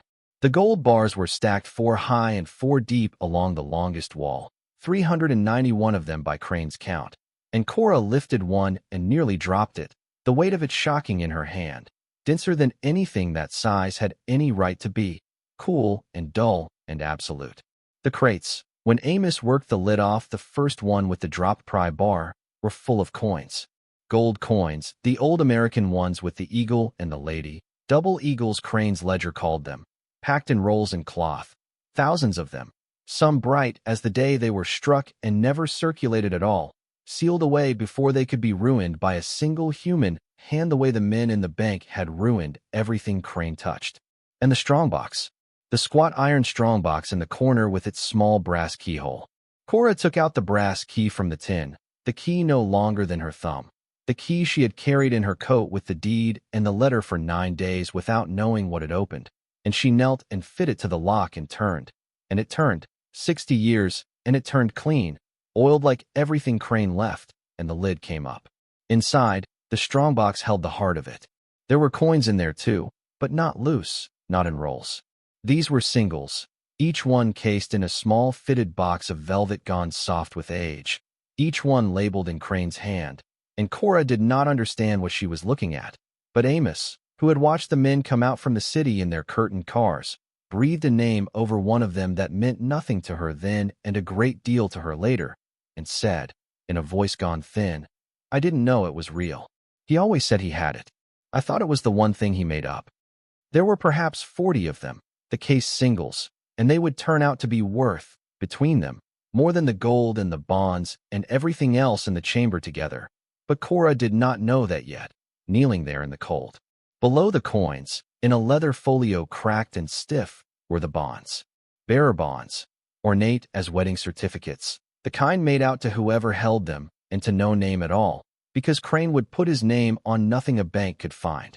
Cora did not know if a piece of paper 60 years old was worth the ink it was printed in or worth a fortune, and she set the folio aside with the same care she set everything aside, to be understood by people who understood such things.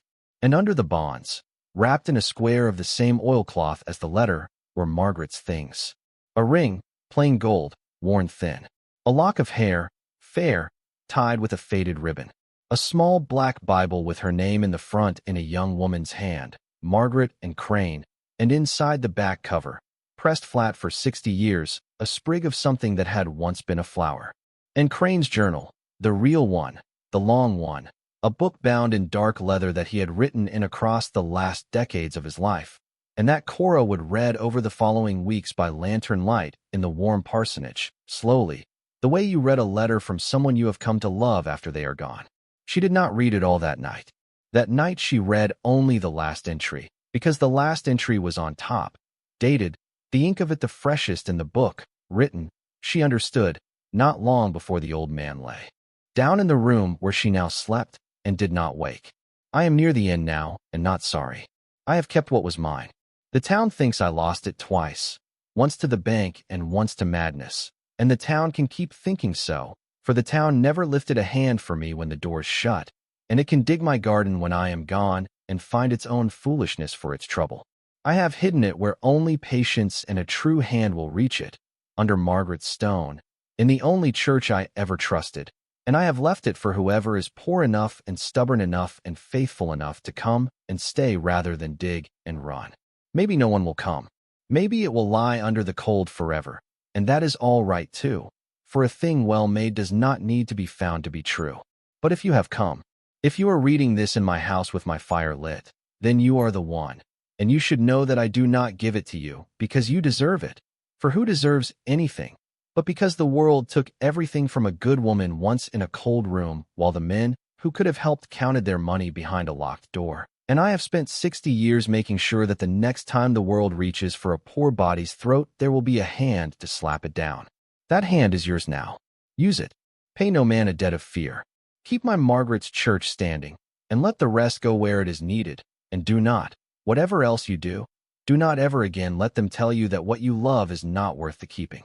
Below it, in smaller letters, the same line that was cut into the stone above the altar, and beneath the line, its meaning, written out for whoever could not read the old tongue. Commensurate, inveniat. He who stays will find. Cora sat on the cold floor of the chamber with the journal in her lap and the gold all around her, and her grandson asleep against the dog, and the old man weeping quietly into his sleeve, and she thought of a stretch of Route 11 slick with the first ice of the season, and a husband gone in his sleep on an ordinary Thursday, and a daughter she would never see again, and a cold room of her own she had been about to be put out of with a child, and $11. And she understood that Elias Crane had been talking to her across 60 years, had built this whole thing, and sealed it, and waited for someone exactly like her. A poor, stubborn, faithful woman with someone to protect and nowhere left to fall. And she put her hand flat on the cold stone the way Sam had taught her, and she said, out loud, to a dead man who had finally been heard, I'll keep it standing. I promise you. I'll let the rest go where it's needed. And nobody is ever going to take this boy. She did exactly what Crane's letter and Amos's counsel and her own hard sense all told her to do, which was to trust no one who came up that road in a hurry, and to move slow, and to go to the patient. She did not tell the bank. She did not tell the county. She did not tell Glenda, who would have had it down the whole street by supper time, and she did not tell Carol in Tucson, who had decided the boy would be better off somewhere with things. She sealed the stopper back into its socket with a temporary plug and a tarp and Sam's tools, and she carried up out of the chamber only 3 small things: the strongbox emptied of all but a single cased coin, that one coin, the one Amos had breathed a name over, and the leather folio of bonds, and Crane's ledger, and she wrapped them and put them where no one would think to look. And she sat down at the table in the warm parsonage with Amos and worked out what a poor old woman does when she finds 400 years' wages under a dead man's altar and a rich man 9 miles off who has wanted it his whole life. You need a straight person, Amos said. Somebody honest and somebody big, somebody Maddox can't lean on, somebody with a name that means something. He nodded at the cased coin, so that when you walk in carrying that, they don't just take it off you and call it lost property. There's auction houses in the city, the real ones. Crane dealt with their grandfathers. He worked his jaw. And you need a lawyer that ain't from this county, because every lawyer in this county owes Garrett Maddox money or a favor or both. So Cora drove to the city. She left Theo with Amos and Otis. 3 days, the longest she had been parted from the boy, and she drove the burned oil truck 200 miles to a firm whose name Crane's ledger had recorded 60 years before, an auction house of stone and brass and quiet, and she walked in off the street in her coat that had been good once. A small old woman, they nearly turned away, and she asked to see whoever knew the most about old American gold coins. And she set the single-cased coin on the polished counter and said, I'd like to know what this is. The woman they brought down was named Dr. Helen Marsh. She was perhaps 50, gray-streaked, with the still careful manner of someone who handles things older and more valuable than herself for a living. And she looked at the coin in its soft old case with professional politeness for exactly 3 seconds before the politeness fell off her face like a dropped plate. She did not touch it at first. She got gloves. She got a loop. She got a colleague, and then another, and the 3 of them stood around Cora's coin on the counter not breathing much, and Dr. Marsh asked, in a voice she was working hard to keep level, Mrs. Ellsworth, where did you get this? It was left to me, Cora said, by the man who collected it. I have his records. I have more. How much more? Cora thought about Crane's warning and about the patient, and she had taken Dr. Helen Marsh's measure across the counter the way Sam had taught her to take the measure of a wall, and she decided this was a true hand. A great deal more, she said. What followed took months, and Cora did it all the slow, careful way, and she will not pretend, even now, that she understood the half of it. Dr. Marsh came out to Harrow Bend, twice, under a discretion the auction house treated as a matter of its own honor, and she went down the iron rungs into Elias Crane's chamber with a flashlight and a clipboard, and came up an hour later white as the stone, and she sat at Cora's table and laid out, as plainly as such a thing can be laid out to a woman who had been counting dollars and days her whole life, what was under the altar. The gold bullion, the 391 bars, was worth, at that week's price, something over $60 million. Just as metal, just as weight. The double eagles in the crates, the thousands of uncirculated coins sealed away before a human hand could wear them, were worth, between their gold and their rarity and their condition, somewhere near 40 million more, and Dr. Marsh said that quietly. And then she said the word again, 40, as if she could not quite believe she was saying it about coins in a wooden box in the woods. The bearer bonds in the leather folio were a tangle, some of them issued by companies and governments long gone to dust and worth nothing now but the look of them, but a great many of them good, redeemable still for their face, and the 60 years of interest that had been quietly compounding while they lay in the dark, and the lawyer Dr. Marsh found for Cora, a sharp, calm woman named Diane Pruitt who did not owe Garrett Maddox a single thing, would spend the better part of a year running them down, and they would come, in the end, to near $80 million. And then there was the collection, the 40-case singles in the strongbox. The thing Crane had spent 30 years and a fortune assembling, trading with the men in the curtained cars, the rarest coins struck on the American continent. Some of them in a condition no one alive had seen. 2 of them, Dr. Marsh said, her hands not entirely steady. In particular, 2 coins that the people who studied such things had believed for decades did not exist any longer, had been melted, had been lost, and that Elias Crane had owned all along and told no one because there was no one he trusted to tell. I have spent my whole career around important things, Mrs. Ellsworth, Dr. Marsh said, and she was quiet a while before she could go on. I have never been in a room with anything like this. The collection alone, set aside the gold, set aside the bonds, the collection alone we would expect to bring, at auction, conservatively, $240 million. Possibly more. There are coins in that box that institutions will go to war over. Cora sat at her own table and added it in her head, the old habit, the dollars, the way she had added the 11 and the 940 her whole hard life. 60, and 40, and 80, and 240, $420 million. She did not faint, and she did not weep, and she did not laugh.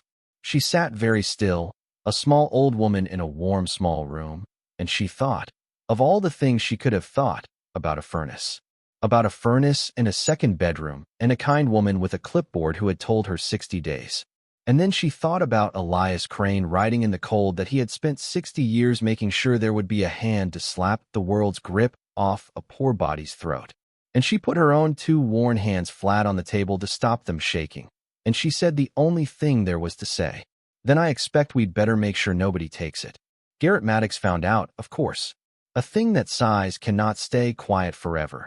And the moment Dr. Marsh's auction house began the careful private inquiries that authenticating such pieces requires, the word moved through the small high rooms where such words move, and it reached Maddox the way Crane had warned it would, before it was even fully true. And Garrett Maddox did then exactly what his grandfather had done, which was to reach for what was never his with both hands. He moved fast, and he moved on every front at once, and Cora, who had been moving slow, was ready for none of it and all of it. He filed an emergency action in the county court to unwind the bank sale and freeze the property, arguing that the surplus liquidation had been improper, that a unique historical parcel had been sold for a nominal sum in error, that the contents, whatever they were, belonged to the bank as successor to the property or to the Crane estate or to anyone at all so long as it was not Cora Ellsworth. He had the bank file alongside him, the bank on whose board he sat. He had Spencer Hale and 2 more lawyers besides. And on the same day the petition was filed, the county received a fresh report, urgent this time, about an elderly woman and a minor child living in a condemned structure, and Paula Render's supervisor, not Paula, called Cora to say that an expedited review of Theo's placement had been ordered, and that an emergency hearing was set, and that Cora should secure representation. It was, Cora understood, the same move Crane had described from 60 years before. The locked door. The printed notice. The men in the warm offices reaching to take what a poor body had managed to hold, and dressing the taking up as law and as concern for a child. For one black night she lay on the floor of the parsonage with Theo asleep across the hall, and felt the old terror rise to drown her, the certainty that they would win, that they always won, that she had found a fortune only to have it, and the boy both stripped away by men with better lawyers and the law's own hand in their pocket. And then she got up, and she lit the lantern, and she did what Elias Crane had told her to do. She paid no man a debt of fear. She had 3 things Maddox did not know she had. She had Diane Pruitt, who did not owe him anything, and who told her, the calm, sharp woman, that the law was in fact on Cora's side and not his, that a recorded deed is a recorded deed, that a sale at a public liquidation to the only bidder is a valid sale however much a board member wishes otherwise, and that Crane's letter and ledger and journal, 60 years of documented intent gifting the contents to whoever came and stayed, were as clear a statement of a dead man's will as Diane Pruitt had seen in 20 years of practice, and that Maddox's petition was not a strong case, but a loud one, meant to frighten and to drain, and that they would not be frightened and they could not now be drained. She had the dropped pry bar. Maddox's man's pry bar, the one he had let fall on the altar steps the night Cora drove him off with an empty gun and a snarling dog, and on it, the patient, honest forensic people Diane Pruitt brought and found a thumbprint clear as a signature, and the thumbprint belonged to a man named Roy Tilden, who had a record, and who had done work for Garrett Maddox before, and who, when the state's investigators came to his door, decided that he was not going to take a breaking and entering charge alone. For a man who had not so much as called him since the job went wrong. Roy Tilden told them everything. That Maddox had sent him. That Maddox had told him exactly where to look, at the base of the altar, where the cold gathered, because Maddox had always known, his granddad had always known, that the gold was under the stone. That Maddox had told him to take whatever was down there, and bring it out, and never speak of it. And she had the truth itself, and the will to make it public, which is the one weapon the men in the warm offices can never quite take away. Cora Ellsworth, who had spent her life invisible, a cleaner and a mason's wife and a widow on a fixed check, sat down with a reporter from the city paper, the way Elias Crane had never been able to and never thought to, and she told the whole of it, plain. The $1 and the cold altar and the dead man's letter and the gold, and the developer who had sent a man in the dark to break it open, and was now using the law and a child to try to take it. She told it without heat and without pleading, an old woman telling a true thing, and she let the facts do what facts do when somebody is finally brave enough to set them in the light. The story ran on a Sunday, and by Monday it was everywhere, because it was the kind of story the whole tired country wanted to be true. A poor old woman and a $1 church, and a fortune the proud and the patient had earned and the rich and the hungry had been reaching for. And once a story like that is everywhere, a powerful man's connections turn from a shield into a liability, because every one of them would now rather be seen standing well clear of him. The state attorney general's office had already been looking, quietly, at certain patterns in the Harrow Bend Bank's disposal of foreclosed property, at parcels that had moved cheap and off the books toward parties connected to certain board members, and the publicity gave that quiet looking a reason to become loud. Garrett Maddox, it emerged, had spent 15 years using his seat to steer cheap land toward himself and his own concerns, a self-dealing as patient and as practiced as his grandfather's bookkeeping, and the chapel had been only the prize he wanted most and reached for last. With Roy Tilden's testimony and the bank's own records, and a forensic thumbprint on a working man's pry bar, the case against Garrett Maddox went from a suspicion to a certainty, and the assistant attorney general, a woman named Dana Kerrigan, who did not owe Maddox anything either, charged him with conspiracy, with attempted theft, and with a string of counts of bank fraud and self-dealing that ran, in the indictment, to 9 pages. His petition against Cora collapsed the week he was arraigned. The bank, scrambling to be seen washing its hands, withdrew from it entirely and issued a statement affirming the validity of the sale, which Diane Pruitt read aloud to Cora over the telephone in a dry voice and called, with the nearest thing to humor Cora ever heard from her, the most expensive apology in the county's history. The expedited review of Theo's placement, which had been set in motion by a phone call no one would now admit to making, was quietly closed, and Paula Rinder herself, not her supervisor, drove out to Sorrel Road to tell Cora so, and stood in the warm parsonage and looked at the stove drawing clean and the boy doing his schoolwork at the table and the gold light. There was no more need to hide, and Paula Rinder, the kind woman who had wept inside at having to say 60 days, said only, "I'm so glad. I'm so very glad I was wrong about what I'd have to write." And she meant it, and Cora forgave her the clipboard entire, because the clipboard had never been the enemy. only the hand the enemy reached through. Cora went to the courthouse once, the day Maddox was arraigned, though Diane Pruitt had told her she did not need to and perhaps should not. She sat in the back in her coat and watched them bring Garrett Maddox in.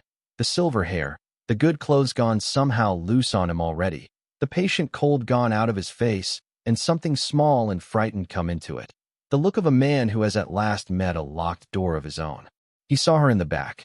He looked at her a long moment across the courtroom, and Cora looked back, and she felt, to her own surprise, no triumph at all. None. Only a great and tired sorrow. Because she was thinking of Elias Crane on the steps of a bank watching the doors stay shut, and of Margaret dead in a cold room, and of how the wheel had turned full around and ground a Maddox under it at last, and how it had taken 60 years and a dead man's patience and a poor woman's stubbornness to make the world, for once, just once, slap the grip off the throat instead of tightening it. Afterward, the reporters wanted her to say something. They wanted her to crow. They put their recorders up to her on the courthouse steps and asked how it felt to beat Garrett Maddox, how it felt to be rich, what she had to say to the man who had tried to take it all. Cora Ellsworth, 76 years old, stood on the cold steps in her good old coat and gave them the only thing she had to give, which was the truth. "I don't feel like I beat anybody," she said. "There's no winning a thing like this. A good woman died in a cold room a long time ago because the men who could have warmed her chose not to. The man who built that church spent the rest of his life making sure that when the cold came for somebody else, there'd be something there to push it back. That's all I am. That's all the money is. It's a fire somebody laid 60 years ago against a cold that never stops coming." She paused, and she thought of the boy waiting in the truck. If you want to quote, put that. And tell anybody out there who's been told that what they love isn't worth the keeping, that they're being lied to. That's all. I've got to get my grandson home. And she did. The money did not bring Lainey back. Cora wants that said plainly, because she has read, since all this happened, the way such stories get told, as if a fortune is a happy ending, as if it heals. It does not heal. There is no sum of money on this earth that puts a daughter back in the world, or a husband, and Cora would have handed back every bar and every coin and every page of bonds without 1 second's hesitation for one more ordinary Thursday with Sam, or one more hour with Lainey on the porch. And there were nights, after, with the whole vast weight of it secured and the boy safe and the danger past, when she sat by the stove and wept for what no fortune could buy, and that is the truth of sudden wealth that the bright stories leave out. But it secured the boy. That, it did, and that was the whole of what she had asked for on the steps of the county building with $11 in her purse, and it is no small thing, and she will not pretend it is. The condemnation came off the chapel and the parsonage the spring after, properly, with permits and an inspector and good honest work, because Cora knew good honest work when she saw it, and now could pay for it. She had the north roof rebuilt by a crew. She stood over the way Sam would have stood over them, and she had the cracked windows reglazed, and the failed timbers replaced, and power run the 9 miles out Sorrel Road at last, and a real furnace put into the parsonage, though she kept the old stove too, and lit it most nights, because a stove is company in a way a furnace never is. Theo got his bedroom, the real one, with a real bed and a window that did not need plastic, and he got a great deal more than that. But the bedroom was the thing he had asked for, and Cora has noticed that it is still the thing he loves most, the having of a room that is his and cannot be taken. He has come back to himself, slow, the way a hard frost comes off a field, an inch at a time, and then all at once one warm morning. He talks now. He laughs. He brought a friend home from school in the spring, the first time he had ever asked to, and Cora stood at the window and watched 2 boys run in the clearing with an old gray dog galloping stiff and joyful between them, and she had to sit down. He plants a garden now, where Cyrus Maddox once tore the ground apart looking for gold, and grows tomatoes and beans and great ridiculous sunflowers. And he tells the tomatoes things, the way he tells Otis things, the small confidences of a boy who learned too young that the people you tell things to can be taken, and is learning, slow, that some of them stay. Cora let the rest go where it was needed, the way Crane had told her to, because she had given a dead man her word, and because it was, when she thought about it honestly, the only thing she could imagine doing with a fortune that large that would not have shamed both Sam and Margaret and herself. The coins went to auction over 2 years, the rare ones to the institutions that had gone to war over them. and one of the two that everyone had believed lost forever hangs now in a museum case with a small card beside it that mentions the name of Elias Crane, which is the only monument the old man ever wanted and the only one he refused, in life, to let anyone build him. The money that came back was more than Cora could spend in 20 lifetimes, and she is one woman near the end of one. So she built a fund. She did not call it anything grand. Diane Pruitt set it up and runs the legal bones of it, and Cora decides the heart of it. And what it does is simple and is the thing Elias Crane spent 60 years wanting done. It finds the people in that county, and the next county, and the ones beyond, who are about to be put out of a home with a child and nowhere to fall. The ones with the pink notice on the door, and the furnace gone cold, and the kind woman coming with the clipboard, and it puts a hand between them and the cold. It pays the debts that fear is built on. It keeps the lights on and the heat lit and the children where they belong, with the people who love them, and it asks nothing back, because Crane had it right, that who deserves anything, and that the only question worth asking is who needs it. There are families warm tonight, in towns Cora has never seen, who do not know her name and never will, the way the valley below a mountain never knows the name of the one who held the line. That is the way she wanted it. That is the way it should be. She took care of Amos Greer for what remained of his days, which were 3 good years, and they were friends, the two of them. The last man who knew Elias Crane and the woman who finally came and stayed, and Amos came out to Sorrel Road most Sundays, the way Frank had never gotten to and Crane had never had anyone to, and sat by the stove and told Theo stories of an old man and a gray dog and a fortune under a stone, until Theo knew the whole of it by heart and will tell it, Cora suspects, too. His own grandchildren someday, the way the true stories get carried. Amos went down the iron rungs one last time the autumn before he passed, slow and game on Cora's arm, just to stand in the empty chamber where the crates had been, and he put his hand flat on the dressed stone and said, 60 years I wanted to see what was down here. And Cora said, and now you have, and Amos said, now I have.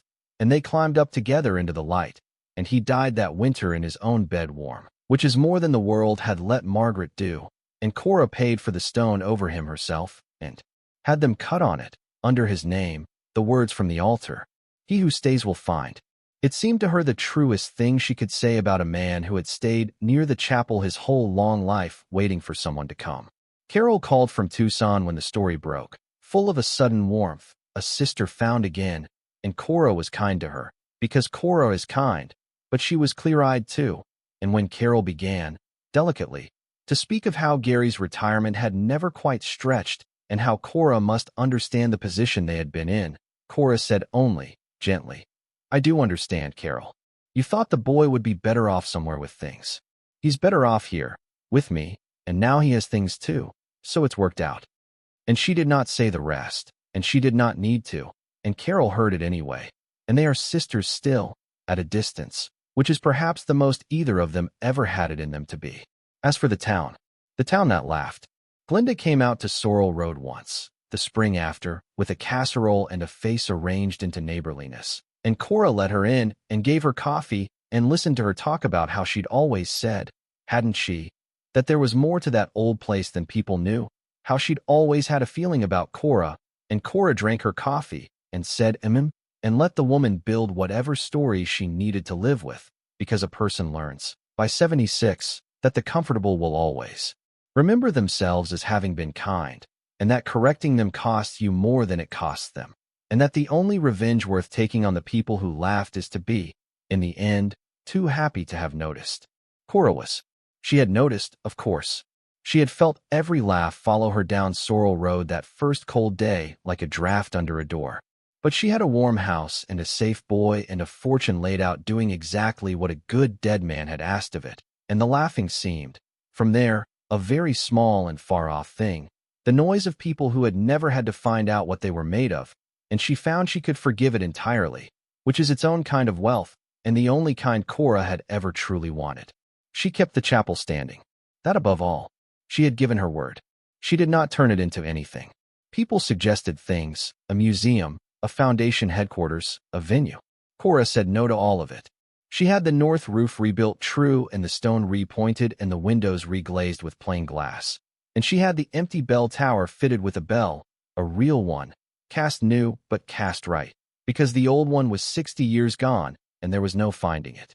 And on a clear morning in the second spring, with Theo and Otis and Diane Pruitt and Paula Render and a handful of the warmed and grateful standing in the clearing, Cora Ellsworth climbed the steps of Elias Crane's chapel and rang the bell over Sorrel Road for the first time in 60 years, for Margaret, whose church it was, and the sound of it went out over the woods and the valley and the whole hard patient country. And somewhere a long way off, Cora liked to think it reached a cold room and pushed the cold back a little, the way the man who built the chapel had spent his life wanting to. The altar stays as it was. She had the line above it cut clean again, the old Latin, and below it, in plain letters anyone could read, the meaning, so that no one who came after would have to wonder. He who stays will find. The vault beneath it is empty now, swept and dry, and she sealed the stopper back with proper care, Sam's way, and she leaves it. It is part of the building. It is part of the truth of the place. A man hid a fire under a stone for 60 years against a cold that never stops coming. And a woman came and found it and laid it where it was needed. And the stone remembers, the way stone does. The way Cora's whole life taught her stone remembers everything if you are only patient and quiet and willing to put your hand against the cold of it and wait. Otis is old now, very old, gray to white. And he sleeps most of the day by the stove and follows the boy with his eyes when he cannot follow him with his legs, and Cora has stopped wondering where he came from. The gray dog that walked out of the tree line the first day, as if he had been waiting and Theo were merely late. The gray dog, like the gray dogs Amos said Crane always had out there, that no one knew where they came from and no one knew where they went. She has stopped wondering because some things are not for wondering about, only for being grateful for, and she is grateful. When his time comes, she will bury him in the clearing, near the chapel, near the garden, and she suspects, though she will not say so to anyone but the boy, that there will be another one, gray, walking out of the tree line one day for whoever comes and stays after them. That is how it seems to work out on Sorrel Road. That is how it has always worked. On the coldest nights of the winter, when the wind comes down off the ridge and finds every seam the way it always has, Cora lights the old stove and sits beside it with Theo, doing his schoolwork at the table and the old dog at her feet. And she thinks about a man she never met who knew her better than almost anyone living ever had, who built a thing to last past himself and his grief and the men who had ruined him, and who left it, across 60 patient years, for exactly the poor stubborn, faithful woman she turned out to be. She thinks about her dollar and her $11 and the laughing and the cold altar and the doors that stayed shut on Elias Crane and the door that, this once, swung open instead. And she understands, the way you understand a thing in your bones rather than your head, that the world is not generous, and the world is not fair, and the powerful do not, as a rule, suffer for what they take. But that sometimes, not often, but sometimes, a good thing well made and faithfully kept outlasts the men who would smash it, and finds, at the very last, the hand it was meant for. That a fortune is only a fire against the cold. That a home is not something you find or inherit, but something you keep by staying, when staying is the hardest thing there is. And that an old woman with $11 and a child to protect and nothing left to lose is not, whatever the comfortable may tell her on her way down a long gravel road, a fool. She is the one who stayed. And she found. There is more to tell, because a life does not end on the morning a bell rings, however much the telling of it might like to stop there. The seasons kept turning out on Sorrel Road, and things kept happening, the good and the hard and the strange together, and some of them belong in the telling as much as the gold ever did. Garrett Maddox went to trial that fall, and his money could not save him, because the one thing his money had always bought, which was the silence and the favors of other powerful men, vanished the moment those men understood that standing near him would cost them more than walking away. Roy Tilden testified, plain and frightened, that Maddox had sent him out a dark road to break a dead woman's altar. The bank's own records, the ones Maddox had spent 15 years keeping crooked, were laid out straight at last by people whose work it was to read them. Dana Kerrigan tried the case herself, patient and thorough and merciless in the quiet way of someone who has watched powerful men slip the hook her whole career and means, this once, to set it. The jury was out less than a day. They convicted him on the conspiracy, on the attempted theft, and on the long string of bank counts. And the judge, who owed Maddox nothing, gave him 11 years and said from the bench that the court took particular note that the defendant had used the machinery of the law and the welfare of a child as tools of theft, and that this was the kind of thing that made ordinary people stop believing the law was meant for them, and that it would not be treated lightly in his courtroom. The development company dissolved inside a month. The bank was taken over and reorganized, and its board swept clean. The half-built shell of Maddox's last project sat on the edge of Harrow Bend through 2 winters, the rebar going to rust, until the new owners of the bank tore it down at a loss and ceded the lot to grass. And now there is nothing there but a field, which Cora thinks is an improvement. She did not go to the sentencing. Diane Pruitt went and told her of it after. And when she had finished, Cora was quiet a long while.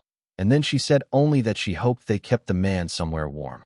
Diane, who had fought Maddox tooth and nail for a year, looked at her in some surprise, and Cora said, "A cold room killed a good woman once and started all of this. I'll not wish a cold room on anybody, not even him. Let the cold stop with us." That was all she ever said about Garrett Maddox, and all she has ever wished to say. The fund grew faster than she expected, because need always outruns the imagining of it. And after the first year, Diane hired 2 people to help run it, and then 2 more, and Cora let them. But she kept the heart of it for herself, the choosing, and once, only once, she did the thing she had told herself she would not do, which was to go in person. It was the second winter. A name came across her table the way the names did. A young man in a town 40 miles north she had never seen. A West Trumbull, 29 years old, with a little girl of 6 and a furnace gone cold and a pink notice on the door and a wife 2 years in the ground, gone the slow way, the way a long illness eats a family's money before it eats the person. The county was circling the child. Cora read the bare bones of it and set the file down and looked at the stove a long time. And she thought of herself in the lot behind the county building with $11 and a sleeping boy, and she thought, I would have given my own teeth that day to have one living soul come and stand between us and the cold. So she got up and put on her coat, the good old one. She wears it still, though she could buy 100 new, and she had one of Diane's people drive her north. She did not tell West Trumbull who she was. He would not have known the name Ellsworth, only the story, the chapel, and the gold. And she did not want the story standing in the room between them and taking up the air. She wanted only to be an old woman from a fund that helped, sitting at his table the way Paula Render had once sat at hers, except that this old woman had come with no clipboard and no deadline. She had come to make the cold stop. She paid the back rent and a year of it ahead. She had the furnace seen to before she left, called the man herself from West Trumbull's kitchen, and stood over the work the way she stood over all work. She arranged a winter coat for the girl, and the father, his name was Wes. She keeps wanting to call them all boys now. The grown men who break down at a kitchen table when someone finally says you do not have to carry this alone. West Trumbull broke down. He tried to thank her and could not get it out. Cora put her old hand over his young one on the table, the way Diane Pruitt's young hand had once been laid over hers, and she said the only thing there is to say, the thing nobody had said to her in time. The thing she has made the last work of her life to say to as many as she can reach. You keep your girl. Whatever else happens, you keep her, and somebody you will never meet decided you'd have the help to do it, because somebody once decided I would. That's all. Don't thank me. Pass it on if you can, and if you never can, that's all right too. Just keep her warm. Then she went home, and she has never gone in person again, because she found it was nearly more than she could bear, the looking into a face that was her own face 2 years gone. She does her standing between people and the cold from a distance now, through Diane and the others, the way a fire warms a whole valley without ever learning a single name. But she is glad she went the once. She had spent her whole life watching doors swing shut. She needed, just once, with her own 2 eyes, to watch one stay open. There was one more thing she had to set right, and it took her the better part of 2 years, because the records were old, and the people who kept them were slow, and the law about such matters is tender in particular. She went looking for Margaret. Elias Crane had built a chapel to his wife's memory and hidden a fortune beneath it, and stood guard over the both of them for 60 years, and in all his journal, in every line of that strong, old, grieving hand, there was one thing he had never been able to do, because when Margaret died the doors of the bank were shut on every dime he owned. And a man with no money in the dead of that depression winter buries his wife, where the county tells him to. Cora found Margaret and Crane at last in the oldest corner of the Harrow Bend Cemetery, in the part they do not mow, the potter's ground where they laid the poor of that hard year. Under a marker that was not a marker, but only a small, flat, numbered stone the county had set because the man who loved her could not afford her name. Number 41. That was Margaret's stone for 61 years. A number, because the bank had taken even the price of her name. And Elias himself, when Cora went looking, lay not far off, in a pauper's row of his own, because the town that had called him a miser and torn up his garden for his gold had buried the old man, when he died with no money anyone could find, in the cheapest ground there was. It was the final joke of his whole hard life. The man who sat on more wealth than the county had ever held put in a poor man's grave because he had hidden it too well even for his own burying. Husband and wife, 61 years apart, two numbered stones 100 yards from each other, and a whole lifetime between. The both of them laid in the cold ground by the same cold that had hunted them since the morning the bank doors shut. Cora could not abide it.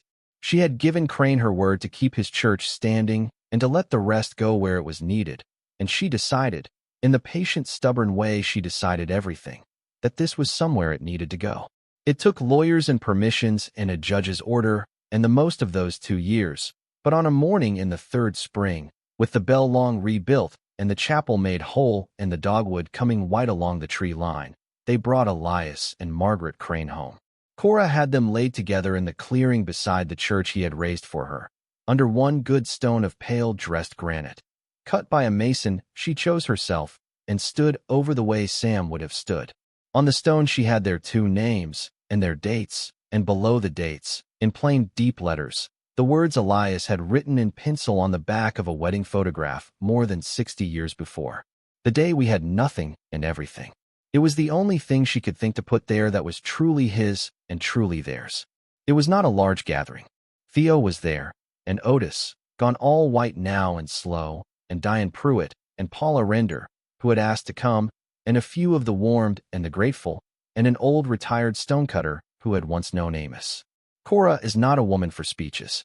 She put her hand flat on the new stone, the way she puts her hand on everything, and she stood there a while in the spring cold, and she felt something settle, the way a building settles when at last it is true. There, she said, quiet, only for the 2 of them and for the boy to hear. You're together now, and you're warm, and your church is standing, and the money you kept is keeping other people's children where they belong. I expect that's about everything you ever wanted, Elias. I think we've squared it.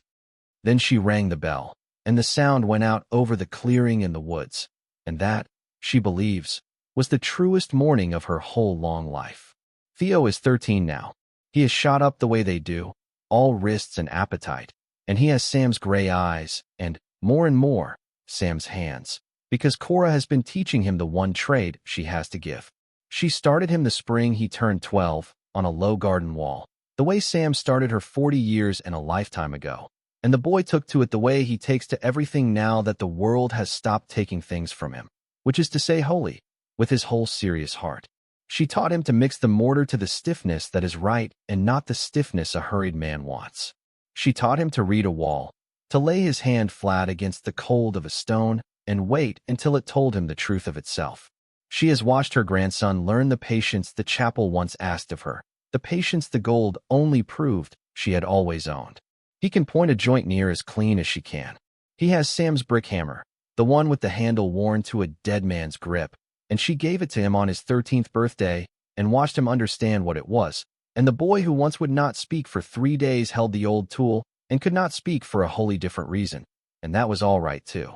He rings the bell now. That is his, by his own asking. Every Sunday morning, whatever the weather, Theo Ellsworth climbs the steps of Elias Crane's chapel and rings the bell over Sorrel Road for Margaret and for Amos and for his mother, and lately Cora has noticed he stays up there a while afterward, alone, looking out over the woods. She does not ask what he is thinking. She knows. He is becoming the one who stays.